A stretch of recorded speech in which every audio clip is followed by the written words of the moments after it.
presentation.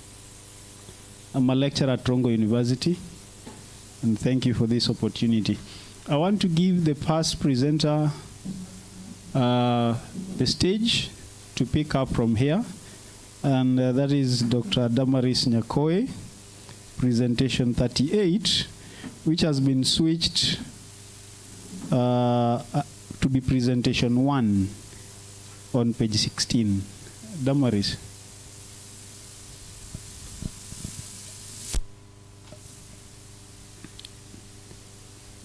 You have slides, are they going to be projected? Okay.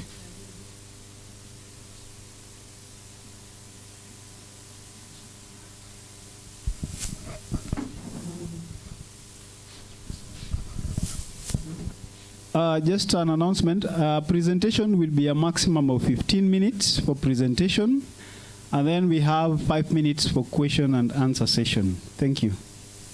So a total of 20 minutes. Thank you so much, Chair.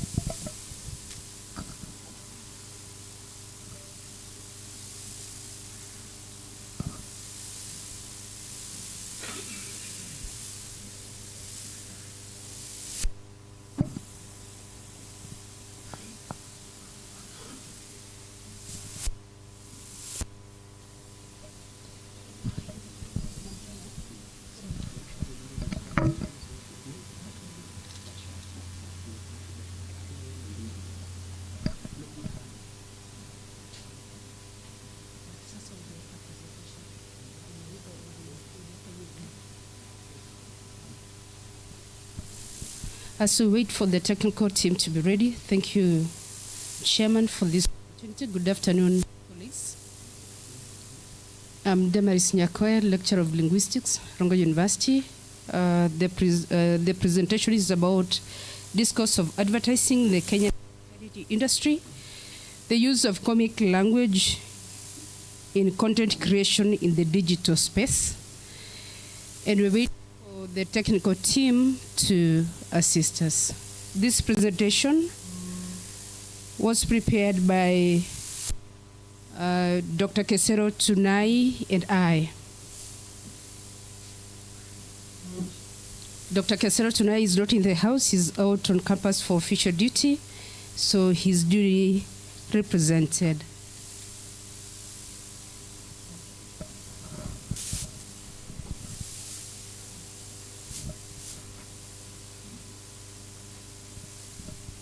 Now, as we look at the discourse of advertising in the hospitality industry, we are going to run a small video clip.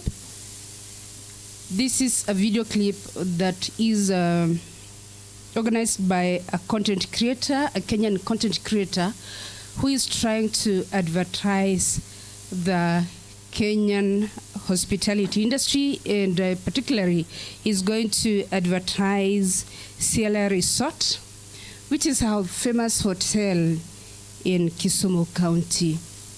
This is an ongoing project that, as much as for presentation purposes, we are going to use this video for this presentation.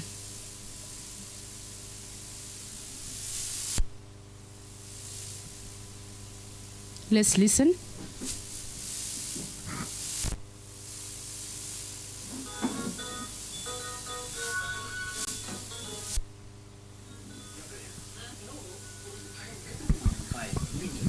Just love and care. Mseka kama mimi, I will take care of you. But it is just with the time. Hizo magari zote zenye unataka I will buy. You see? For real? Manzi.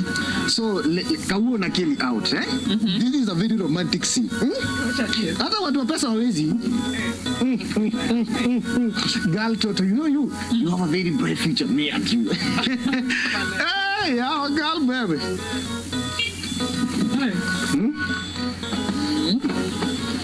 Tony mkatifu nyale. Remona bele, you know? Mono kataka puno kete soon. Let me die for you. Let me die for your love. Pero kamano.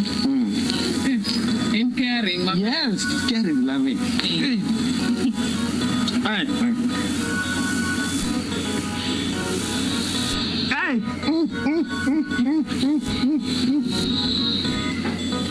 Bas, kikui. Girl, baby. Let me tell you, by the way, life ni iti moves, you know. Hata wale wenye wako na pesa, they are not happy. This is what we have. Just be patient with me. Everything will be fine. Well, I'm a very good friend. Yes, eat my baby. Hey, Kikui, I mean, Kikodi. Oh, you good? It is just a matter and time. I have everything figured out. Korodo mana pesa. Really? I love you. It is just love and care.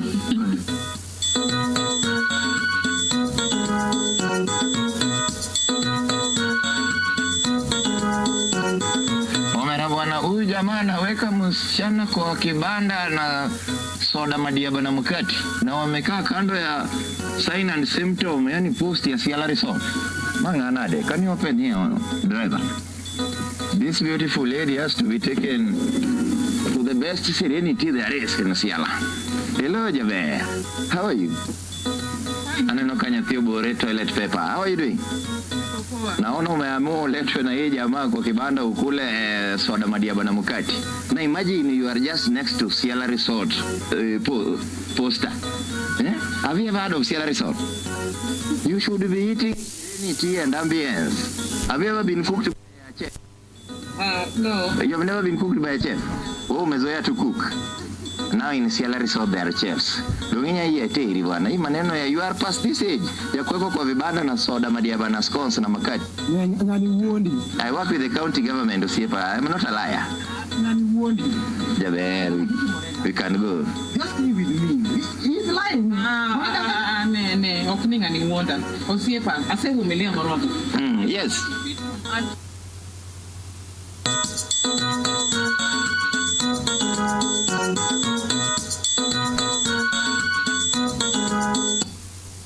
Thank you, technical team. We now focus into today's presentation. As I said earlier, the title of our study is Discourse of Advertising the Kenyan Hospitality Industry, the use of comic language in content creation in the digital space.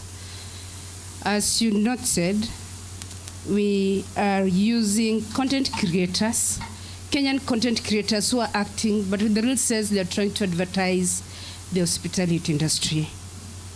Now, as much as we're experiencing a technical hitch, allow me to continue presenting, and thereafter we'll be able to catch up. Thank you. Let's move to slide 1.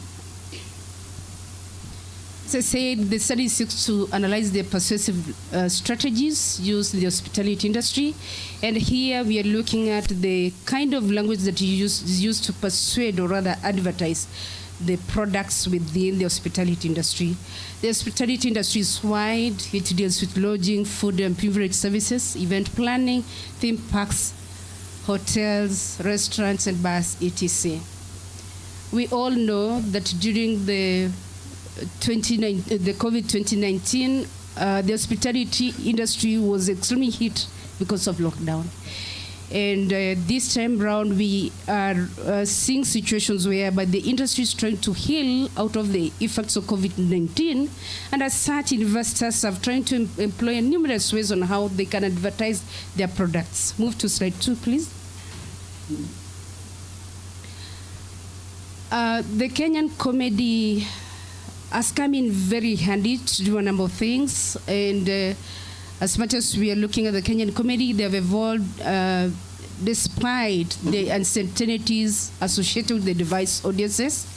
And even we've seen memes being used to hilariously delineate topical issues in the country.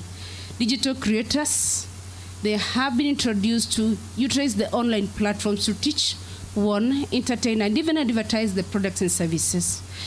This one, the content creators have also noted that majority of the Kenyan population use the digital space, and that is why now advertising or advertisements on products and services are also moving online.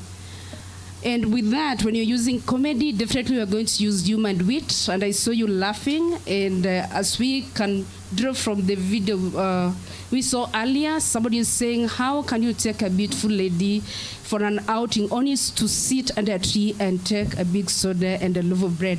Next slide. Advertisement is a key tool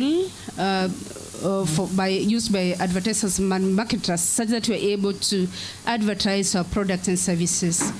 Dreyer 2009 says the best function of the advertising is to attract attention or to inform the audience about something. Our environment is replete.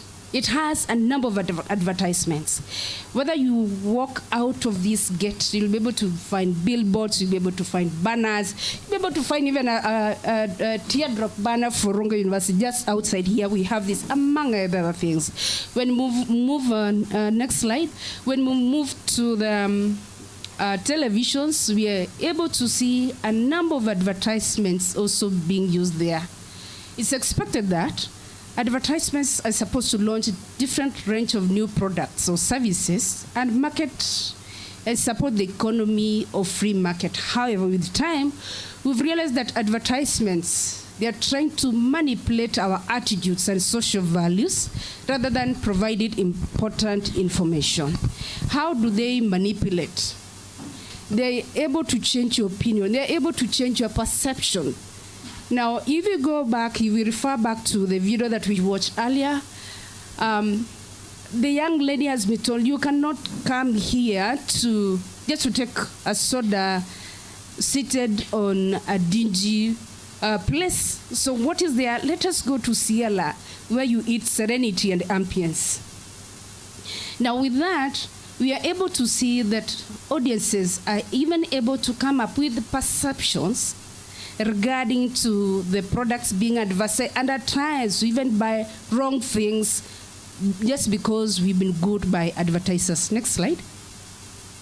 There is need for the advertisers to be able to come up, to really know their audience and be able to come up with a powerful tool on how they're going to advertise their products and services, and the humor comes in very, very handy.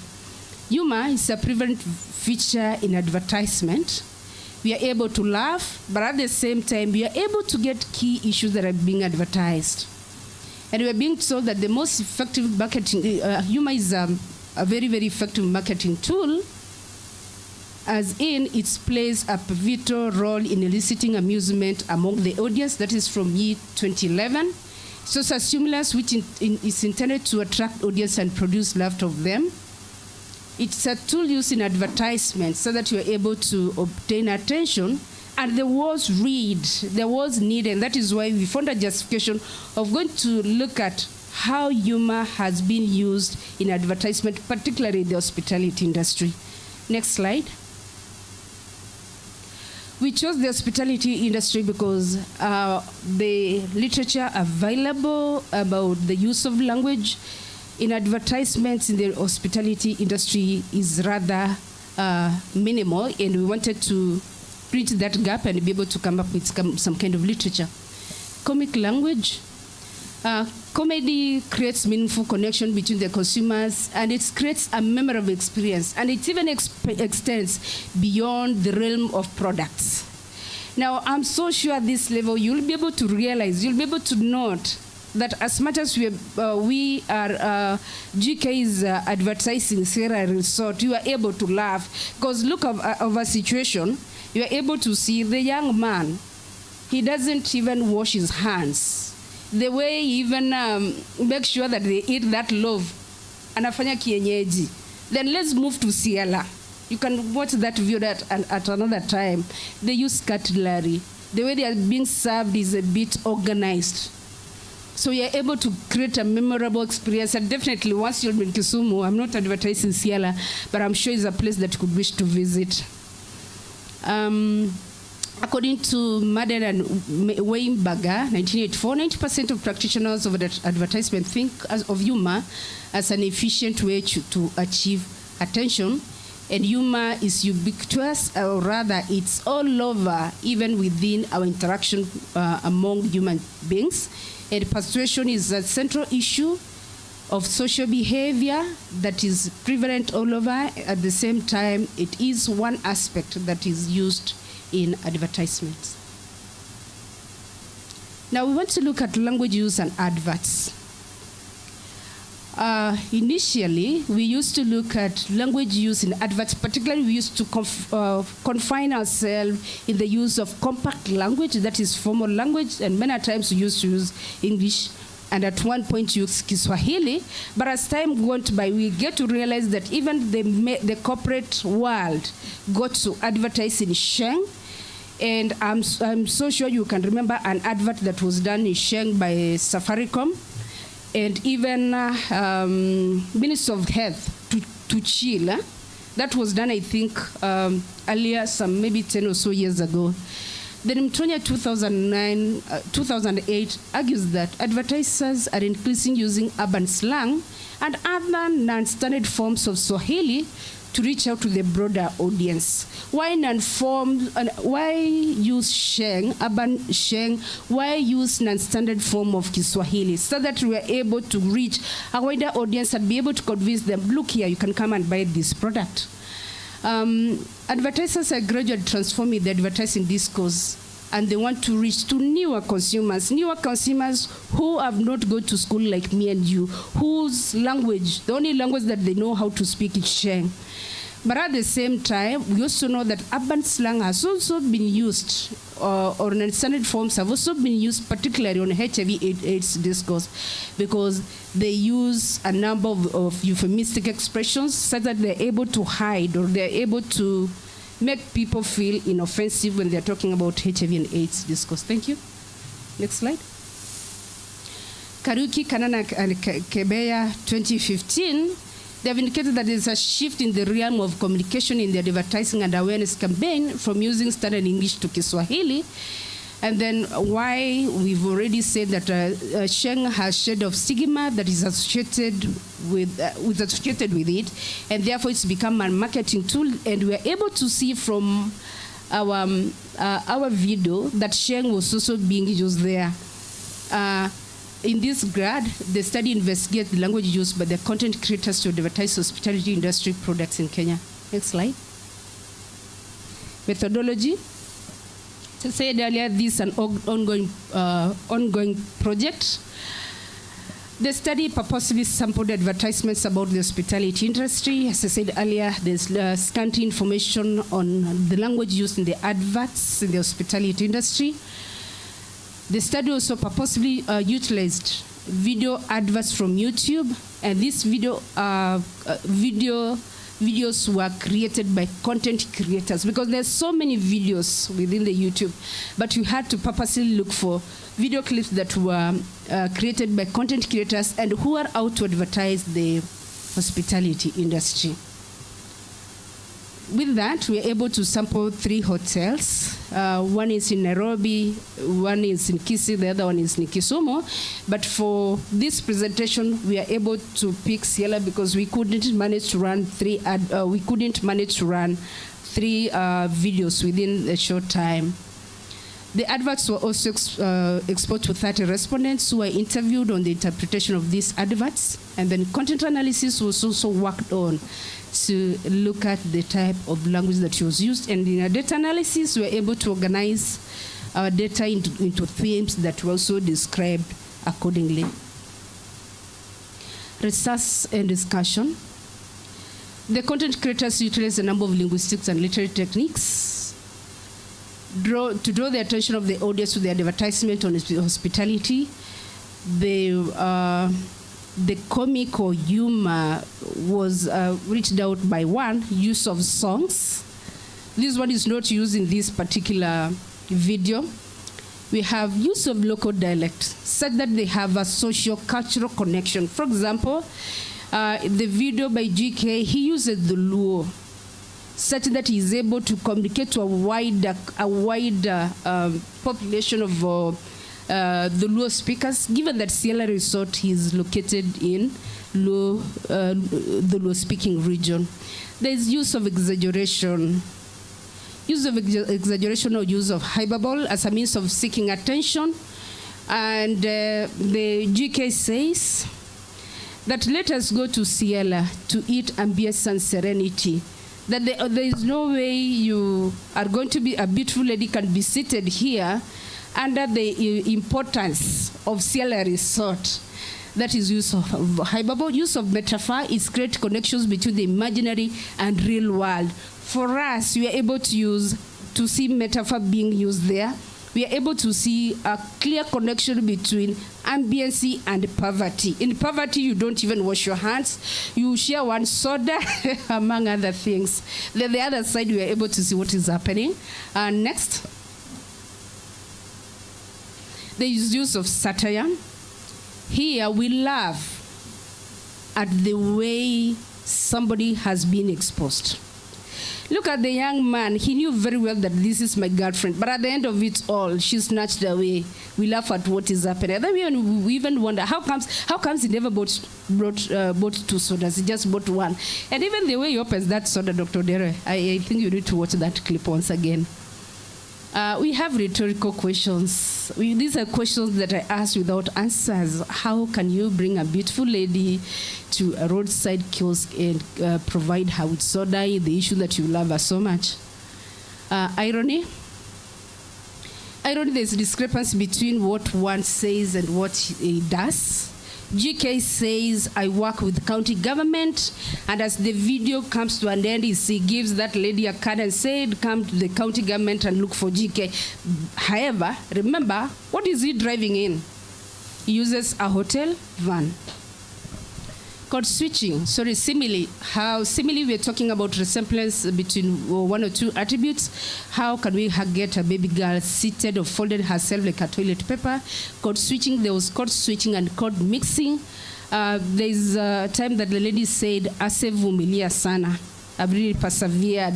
I've struggled here sitting with you, you sip soda, I also sip from the same bottle. So now that there's this man who's promising me heaven and earth, let me go with him. We have videos and photos. If you check clearly those videos and photos, you are able to see a clear difference between high-end hotels and the roadside kiosk. We have semantic redundancy, use of unnecessary words. We have the signage of Ciela Resort, the way it referred to. We have the use of necessary words like serenity and ambience. Serenity and ambience, they're also being used as if it's some kind of foodstuff that you're going to use. Symbolism, Ciela represents happiness, richness, class, etc., while a kiosk represents poverty, that etc. The findings reveal that the audience were entertained and persuaded to sample the products the content creators were advertising. The use of exaggeration was quite appealing to emotions of the target audience. The discussion confirmed the assertion that humor enhances the amount of attention paid to an advert. That is according to Weinberger 1982. It was easy to captivate the audience attention using comic language. Conclusion. The study concludes that comedy can foster meaningful connections within consumers. The content creators and the advertisers can create memorable experiences that go beyond the realm of products and services. The digital space provides a fertile ground that content creators can sell their services, given the fact that most Kenyans have embraced the digital platform as a means of communication. And that is the end. Thanks for listening to me. Thank you so much, Dr. Nyakoi, for that critical analysis of advertising discourse. Let us appreciate Dr. Nyakoi for a presentation using 2 factorial. Let's start. Thank you so much. I open this session for questions from the floor.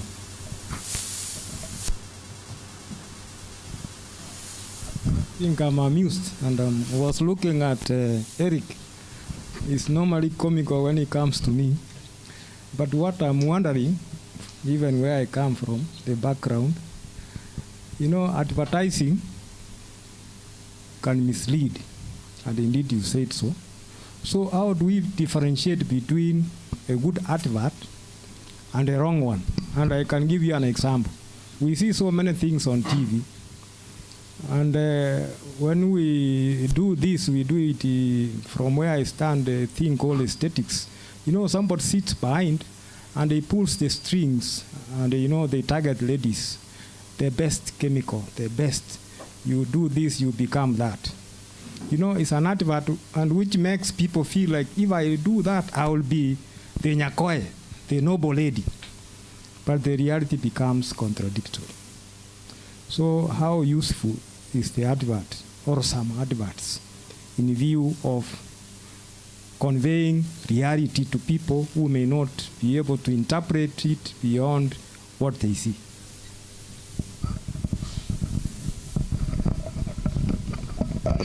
Do you have another question? Yeah, Prof.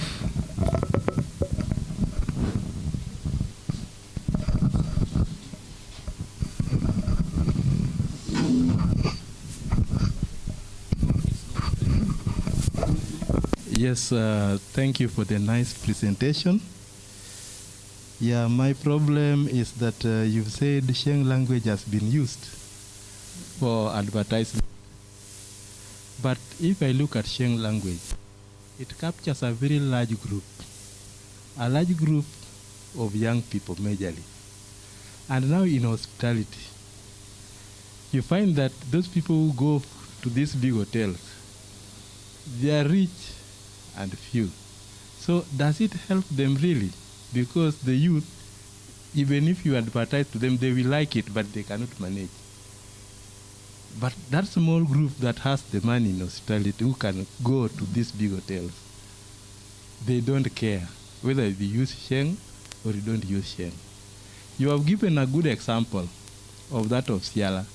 They tried to use the loan language because it is the language being spoken in that region. So it attracted so many to go there. But this Sheng, in hospitality, that small bit of it, I was finding it may not be so much important to those who can manage to go to these particular areas.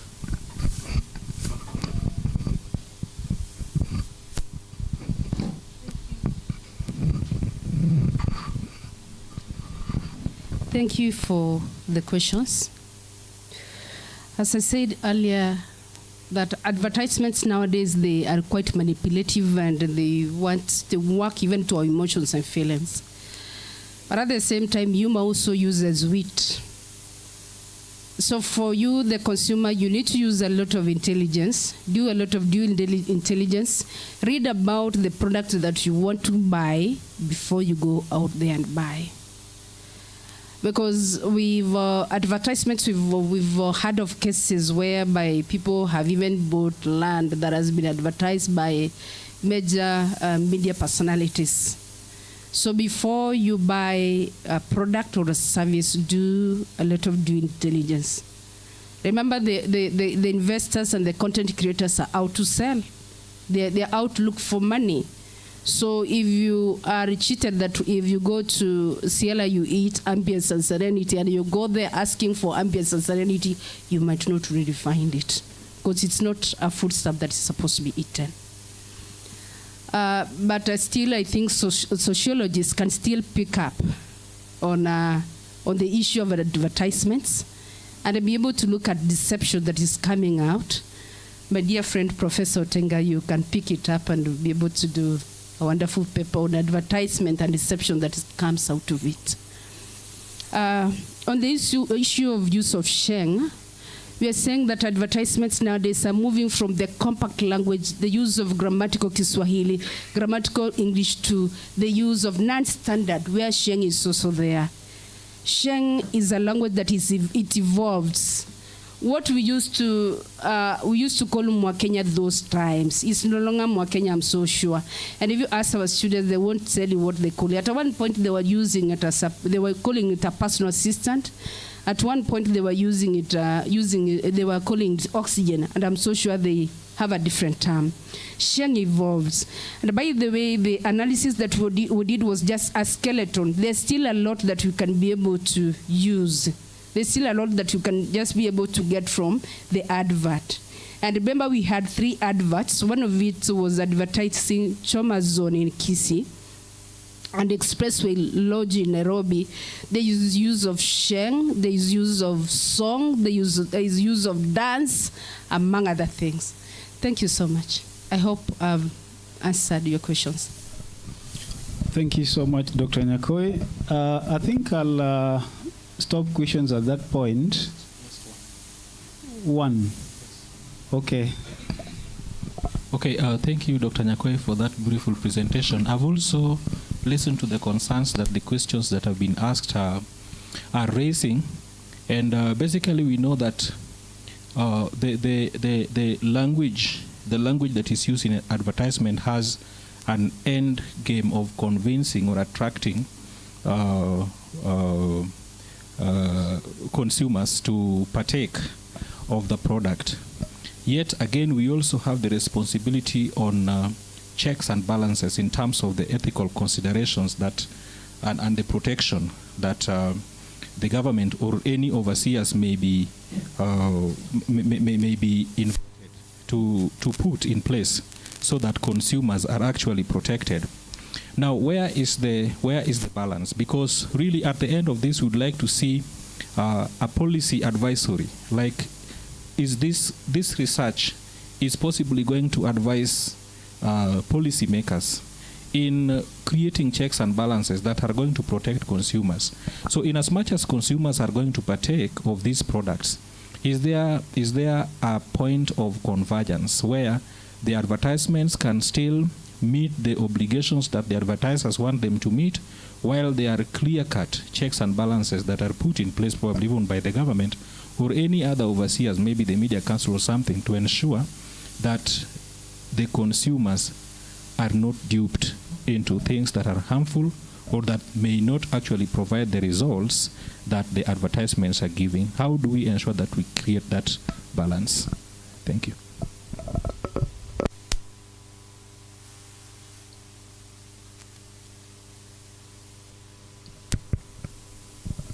Thank you, Dr. Dero. Ordinarily, that is supposed to be the case, that we need to advise the policy makers. But however, get to know that content creation, I think, is almost coming out of hand, and particularly when you move to TikTok. Everybody is advertising everything and anything. I'm not so sure whether we have a regulatory body that is going to check on what exactly people are out to advertise there. But I'm so sure the government is moving there, because content creators are even paying tax.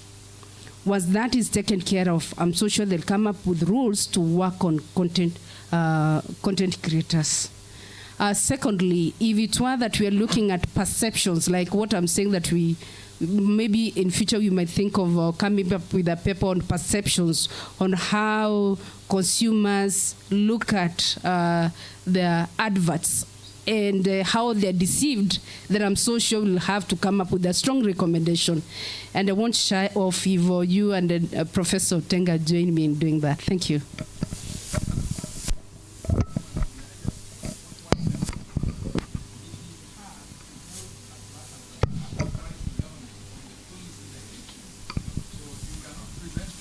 Something that does not. Most developed countries make a research-based policy. They don't do research. They come to the research institutions. University are the bedrock. Out of this research, they are called to inform the policy. So perhaps that's a gap. All right, thank you, Prof. I think because of being the first presenter, we gave more airtime to Dr. Nyakoi. But I think now I'll be a bit strict on time because we still have 5 presentations to go. I'll be keeping time here so that the presenters see the timer. Our next presentation is from Dr. Nino and John Ambuchi. Please welcome. Thank you very much. I will present on our behalf. And the title of this presentation is In Silico Analysis of Promoters of Genes that Regulate aluminium tolerance, and we have picked wheat, barley, Arabidopsis, which is the model plant, and touch grass.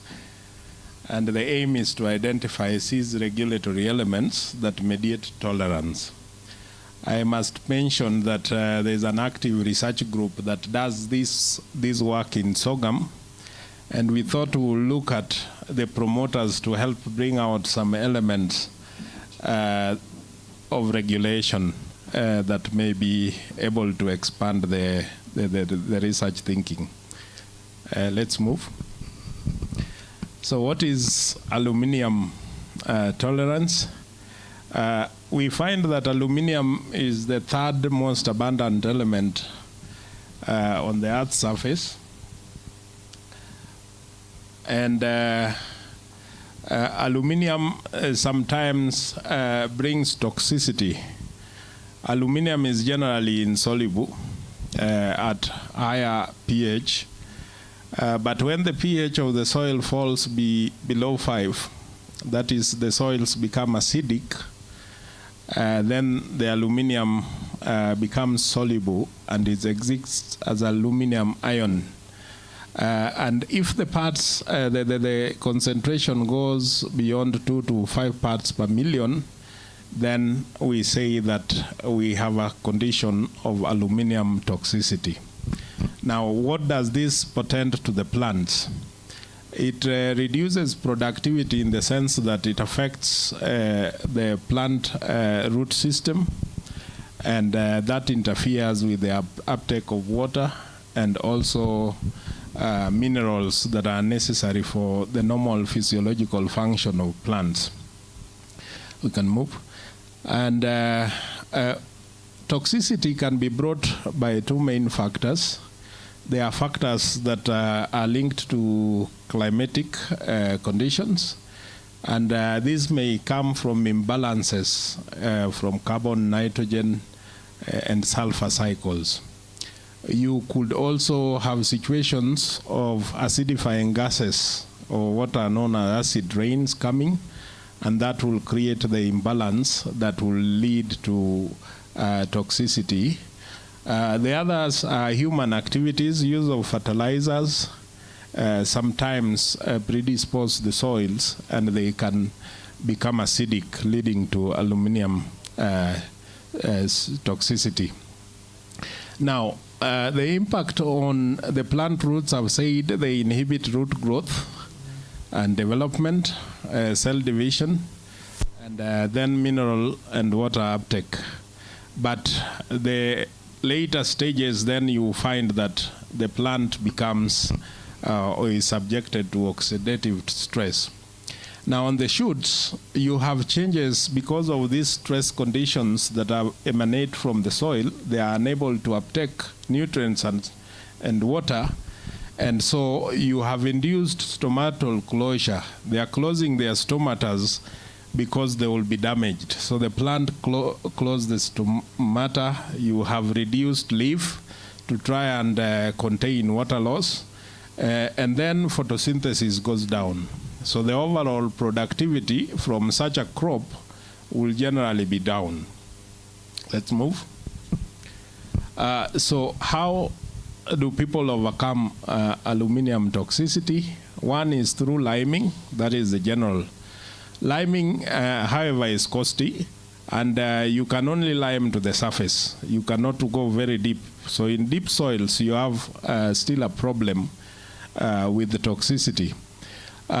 Use of phosphate-based fertilizers is another approach. But the other one that biotechnologists try to use is to try and then select aluminium-tolerant plants through breeding.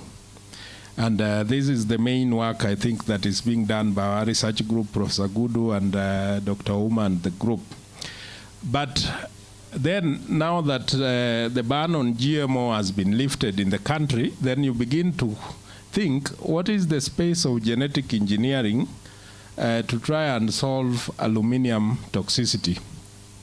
And if we could bring gene editing into the picture, then you could overcome toxicity in a much, much cheaper way that is sustainable. And this is why we decided to look at the promoters of some of these genes to try and understand what then is key for regulating tolerance. We can move.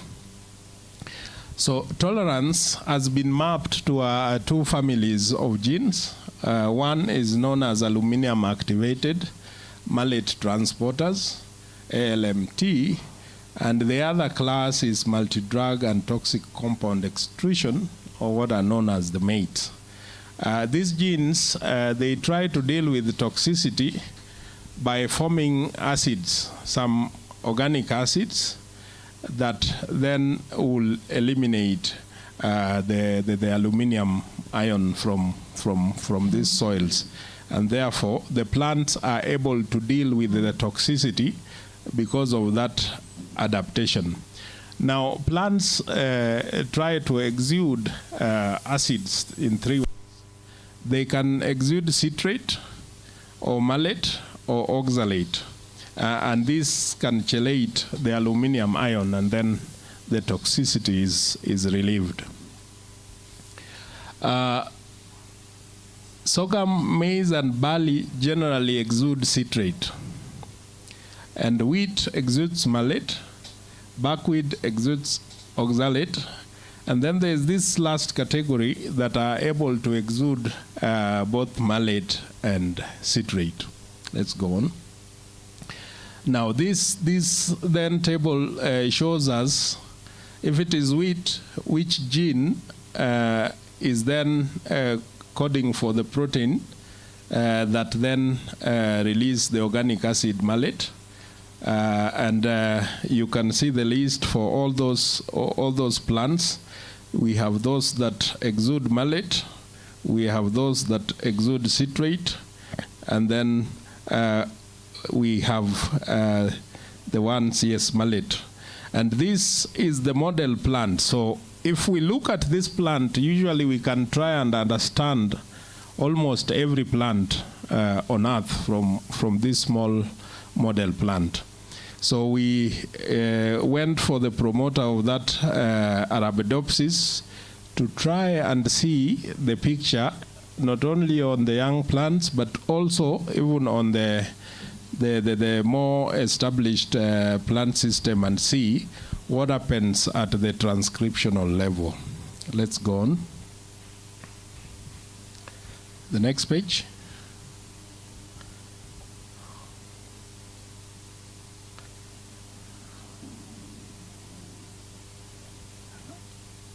I think you've gone too far. Yeah, so what steps did we take? Now that there is information about the gene that regulates tolerance, we had to do a search using some programs to try and identify the promoter region of the gene. The promoter generally are sequences that are upstream of a gene, and they contain all the elements that are necessary to regulate that gene expression.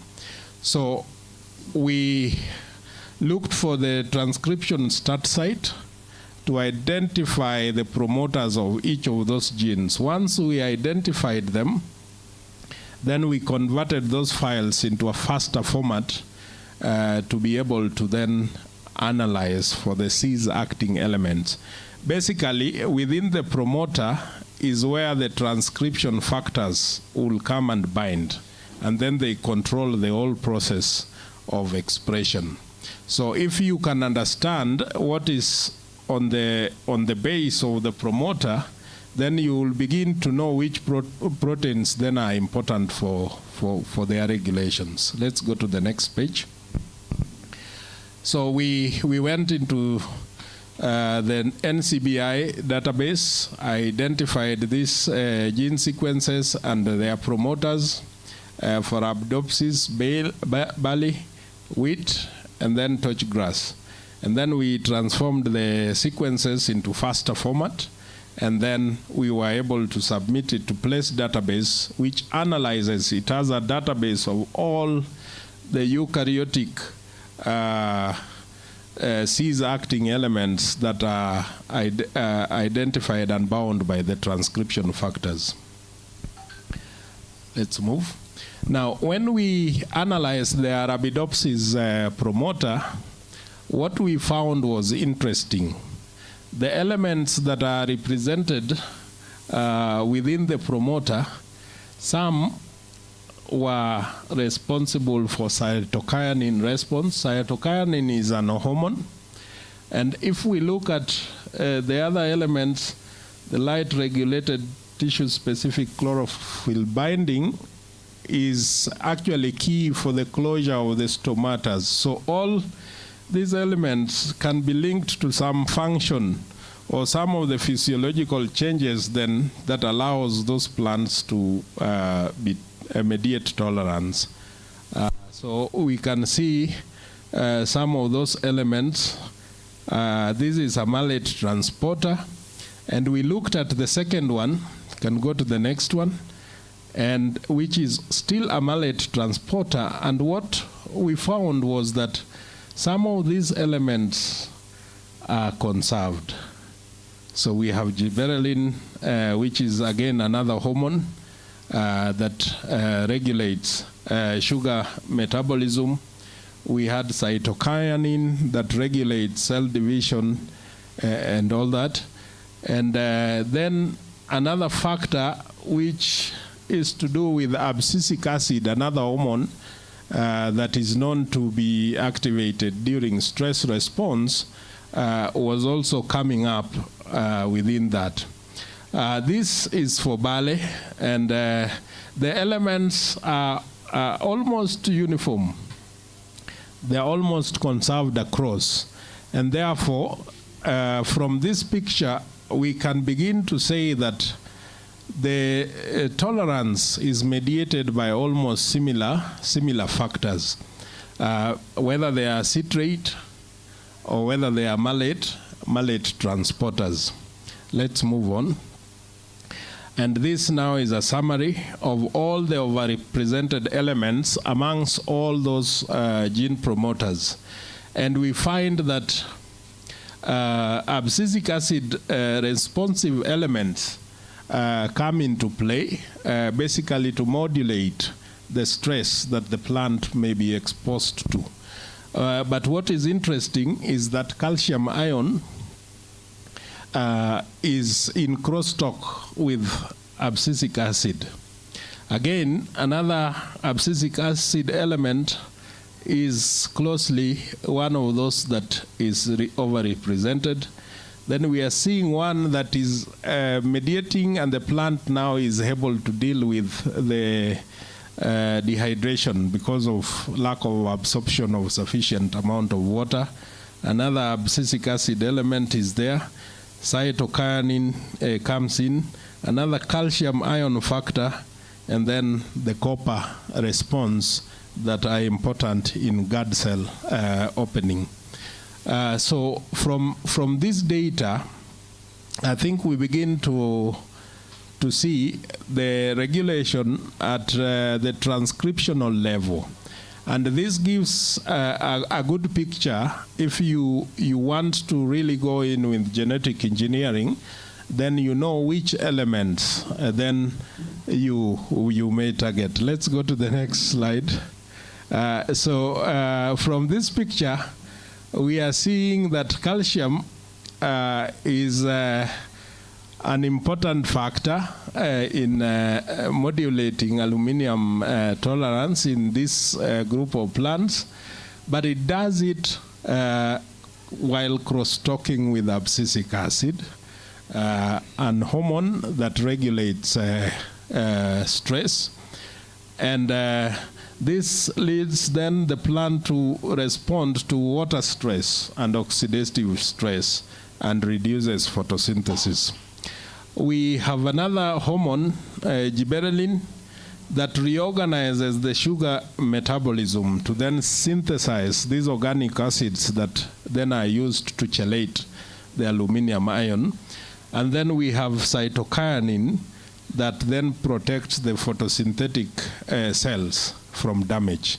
so the plant is able to continue with photosynthesis. But down at the roots, calcium again stimulate callus deposition on the young roots so that they are not damaged by aluminium ion.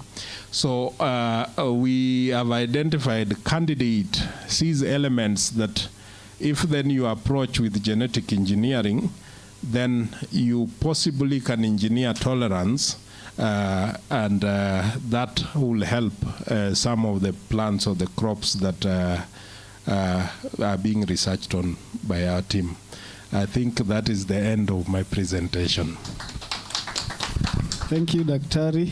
He is finished on the dot, 15 minutes. Let's appreciate him, 2 factorial as usual. One. Thank you so much. The floor is open for questions. We have one from Dr. Doyo.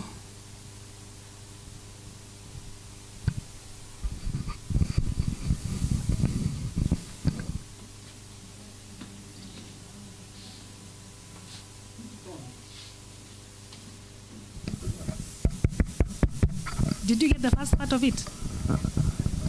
I've heard that it reminds you of your biology class. Okay. So I said that was a wonderful presentation and reminds me of biology class that I loved a lot. So my question is, looking at the plants that are intoxicated, how do they present?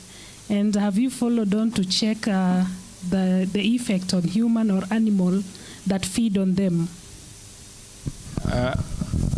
Well, toxicity generally just interferes with the physiology of the plant. It introduces stress.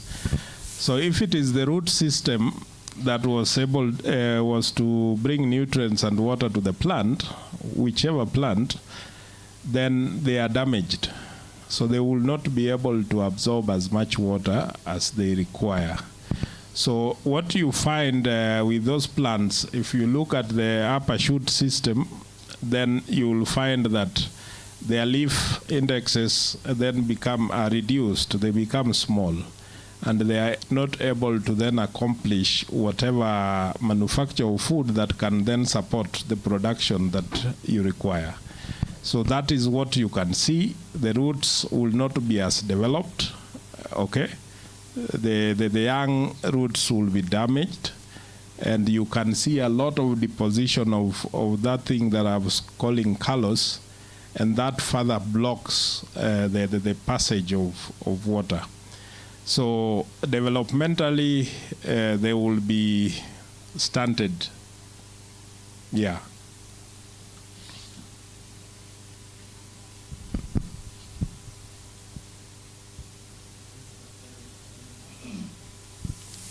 Yeah, my problem is, or my question is that there is a place where you used a model plant. And I think you are talking of extracting some genes, which maybe we could transfer it to another plant to give it tolerance. But I see tolerance can be brought by so many things. So many things. How do we now differentiate? A plant is suffering. It is not healthy. It is wilting. How do we know that actually it is aluminium, not even things like worms or any other things or any other physiological problem brought by weather? Okay, I mentioned that there is an active research group here that have worked on sorghum and maize. Basically, they have created fields that then acidity of soils. Soils are exposed to acidity, and they have monitored the aluminium toxicity.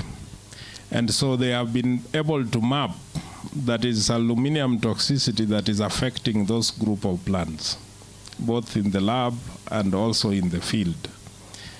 Now, there are also teams that have mapped to the exact chromosome, then are responsible for the tolerance. So those are known.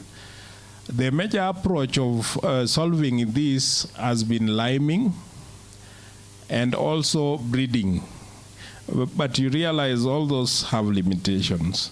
So that is why we were saying, if we already know the gene that is responsible for tolerance, why can't we engineer and have plants that can tolerate rather than just a few that are able to tolerate the tolerance?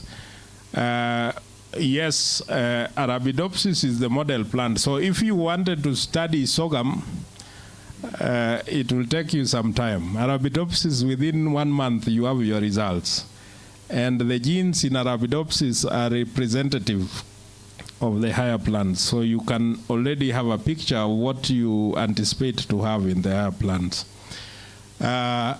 So if you are to engineer tolerance now, the new techniques, gene editing, actually bypass those GMO avenues. You can edit that specific plant and it will not be considered a GMO because you will have just modified its own gene. Yes. So that is where gene editing comes in. Thank you. Thank you, Daktari. I'm not sure I'm closing somebody out. Thank you. We appreciate you so much for taking us through the genes that regulate aluminum tolerance. I want to move to the next presentation by Kodiango Ruben, John Ambuchi, Edward Anino. I don't know who is presenting, but it's titled Mitigation of Climate Change and Enhancing Food Security Using Farmer-Managed Natural Regeneration. Welcome. My timer is here. I'm giving you 15 minutes. Thank you. No, we already clapped. Let's just move because of time, kindly.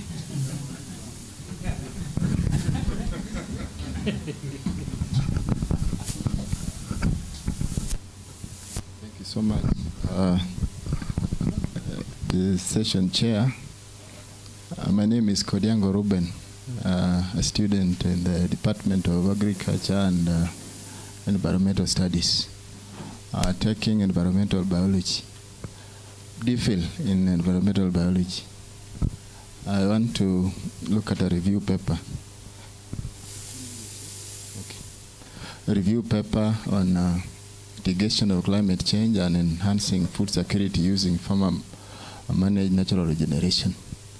We are aware that human activities cause land degradation, leading to reduced productivity and food insecurity. The human activities have also led to increased greenhouse gases, leading to global warming and ultimately climate change. The climate change is currently a global threat and is of great concern. We move on. The escalating impacts of climate change have resulted to the diminishing presence of shea trees as emerged as a significant concern, especially in Ghana, where the shea trees are very important for production of shea butter. So when the presence is going down, then is a matter of great concern to the Ghanaians. Climate change related factors have led to heightened prevalence of pests and diseases and reduced pollination activity, especially in the upper west region of Ghana. Climate change has contributed to increasing vulnerability of poor farmers in Mali, and adoption of farmer-managed natural regeneration practice resulted, especially in Mali, in increased crop yield, significant reduction in food and nutrition insecurity, and increase in household income. Some global impacts of different degrees of temperature that were looked at, up to 5 degrees Celsius were possible. The scenarios that have been encountered include the water stress, agriculture. Let's move on. The sea level rise, human health, especially the vector-borne diseases, malaria, the dengue fever, and other infectious diseases. Then the energy demand with, that is 2 degrees Celsius, rise in temperature, global heating requirements has fallen by approximately 20%, but global cooling requirements have gone up by over 30%. Then in the ecosystem, the impact on the ecosystems, the major world ecosystems are at the greatest risk of complete loss due to climate change, especially the coral reefs ecosystem, the Arctic ecosystems, and the biodiversity in general in hotspots where losses of species due to climate change could number so many effects as a result of biodiversity. Then the significance of farmer-managed natural regeneration. Several ways have been used to transform drylands into productive, profitable, and sustainable ecosystems that contribute to climate change mitigation. One such approach is farmer-managed natural regeneration, and the technique involves the systematic regrowth and management of trees and shrubs while practicing agriculture. It has proved to be sustainable and land management technology, and with its adoption, communities can transform their lives through social and environmental impacts to economic sustainability. The adoption of this technology has been successful in many countries, especially in the Western African countries like Ghana, Niger, the Sahel region, etc. Farmer-managed natural regeneration, FMR is farmer-driven and has enabled restoration of degraded ecosystem services, creating resilience against extreme weather events, hence its adoption. The restored lands in these areas have in turn increased agricultural productivity, enhancing food security. This enhancement of carbon sequestration in plant biomass and soils has also reduced greenhouse gas emission, mitigating climate change. And you see that is now the talk about carbon sequestration and about the carbon credit. That is now the talk in the world. Assisted natural regeneration sequesters up to about 1.6 to 2.5 times the amount of possible carbon compared to other environmental planting. So with this kind of technology, we'll have more of carbon being sequestered. Carbon sequestration, supply, and economic returns generated by assisted natural regeneration are relatively robust to variation in establishment costs and discount rates due to the utilization of low costs. So I think that will be useful at the time when we now talk of the credit, the carbon credit. Farmer-managed natural regeneration is effective as an approach to reversing land degradation and as a tool for climate change mitigation adaptation. In Kenya, this technology is currently being embraced in many parts, including Nyatike region in Migori County. Farmers in Nyatike have adopted two systems of FMNR, where they have the active plots and also the passive plots. In active plots, this is where the farmer practices agroforestry. He has trees in his farm, at the same time plant maize and other crops in the same farm.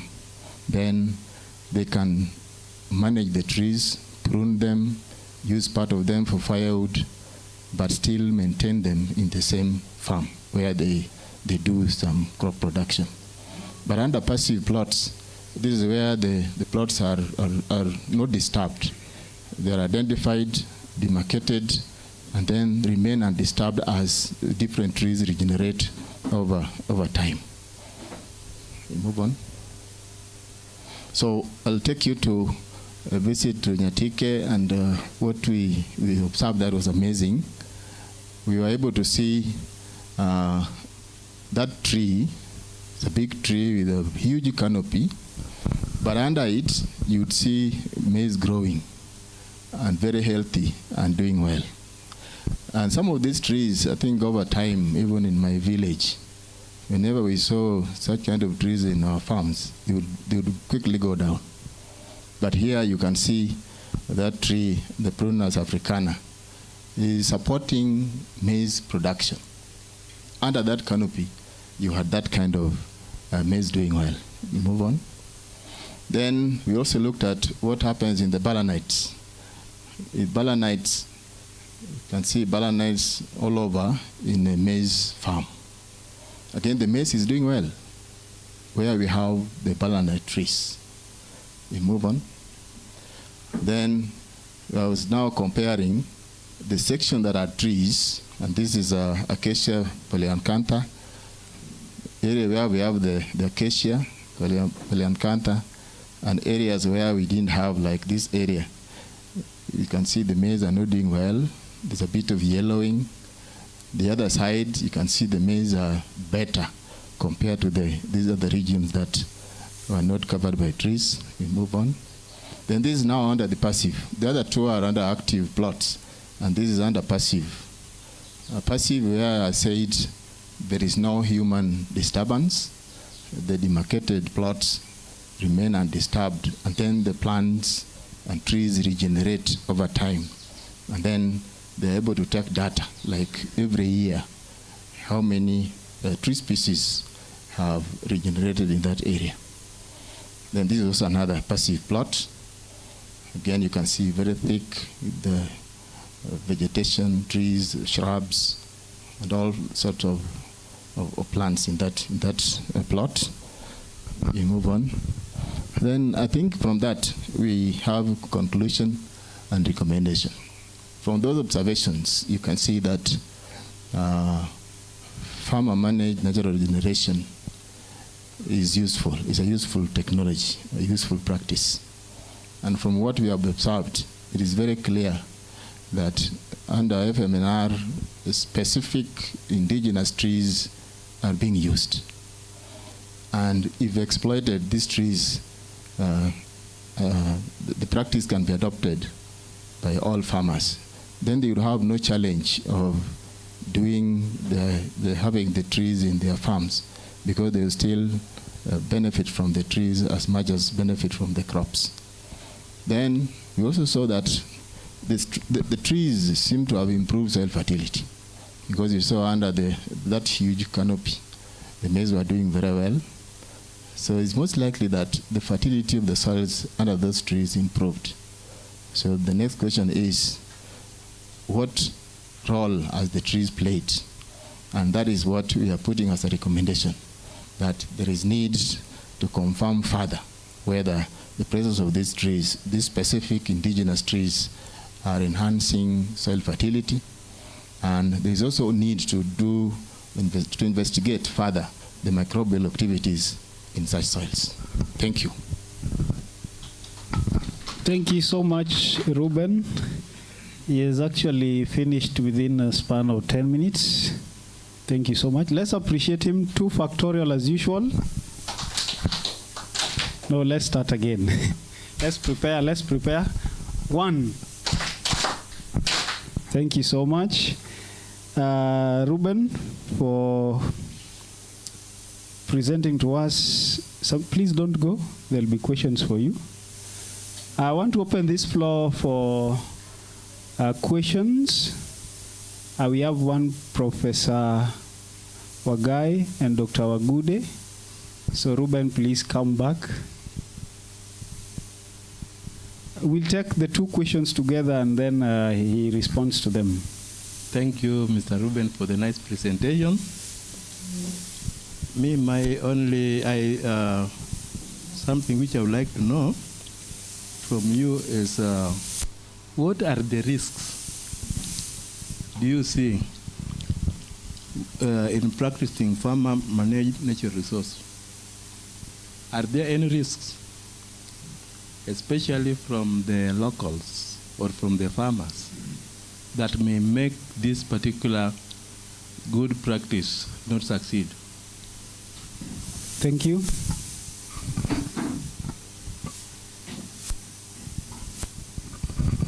Thank you, Ruben, for your presentation.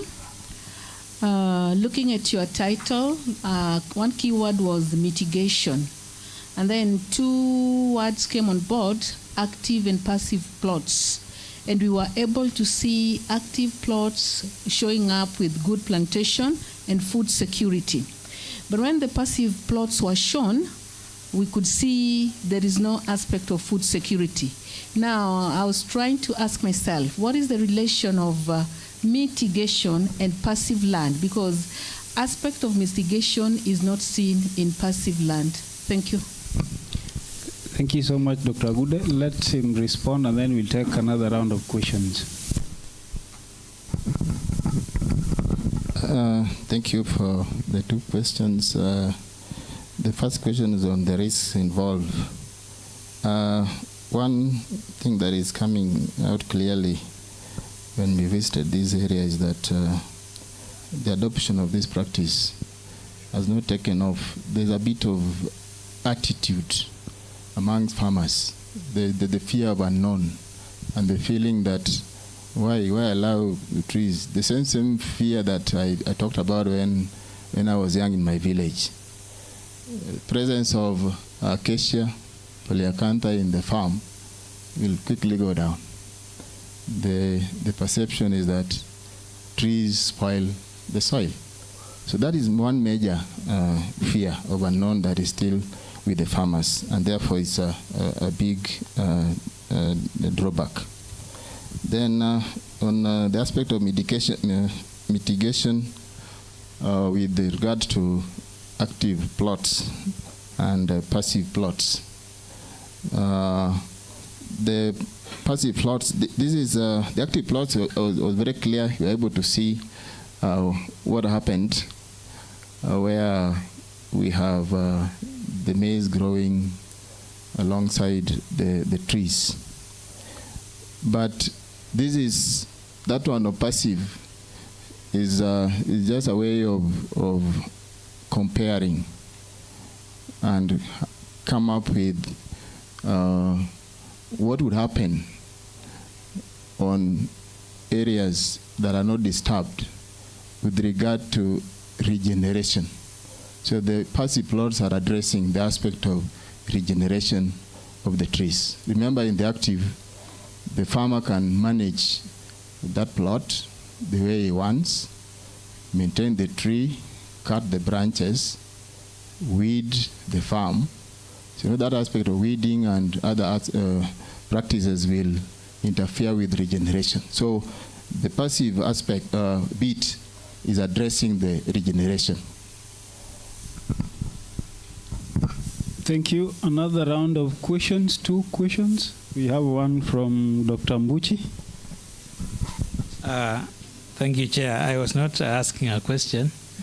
I'm also part of the authors of this particular presentation.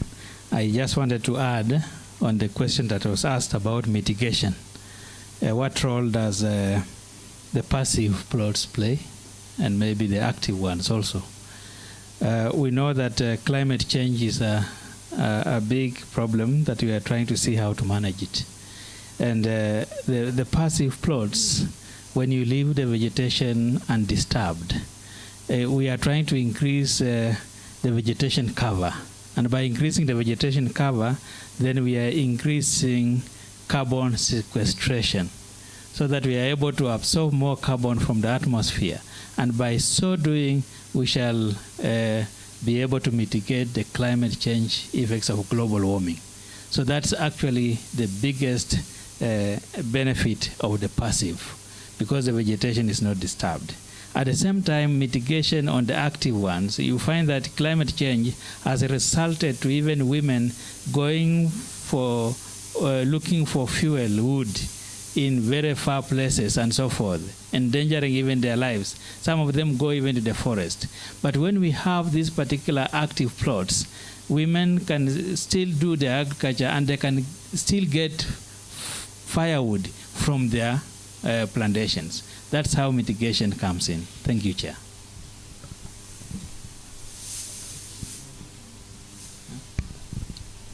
Okay, thank you. My question is very simple. When I saw the plots and the active ones, and you were showing how plants were healthy where there were these trees and others were not, I was just wondering, did you try to find out whether if these plants are left to maturity, if they will yield something? Because I'm suspicious the way I was seeing them. If you leave them to maturity, you might get something very little.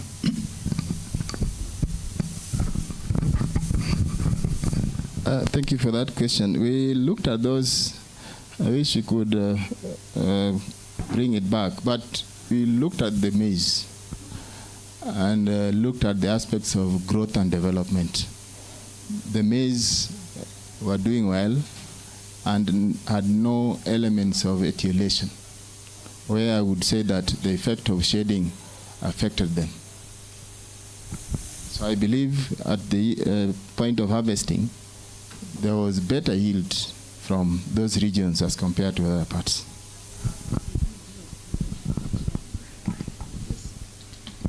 Did you do a follow-up such that, or monitoring or inquiry, whether they harvested or not? Because we've seen cases where we have maize under shade.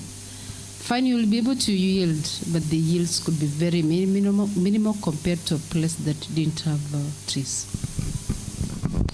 So we have the yields with us, and if you compare, like we took a certain radius from the tree and also did the same with the open areas, the same radius, and then followed it up to the yield, the harvesting point. And we realized from those sections we had better yield compared to the open areas. Okay, the last one.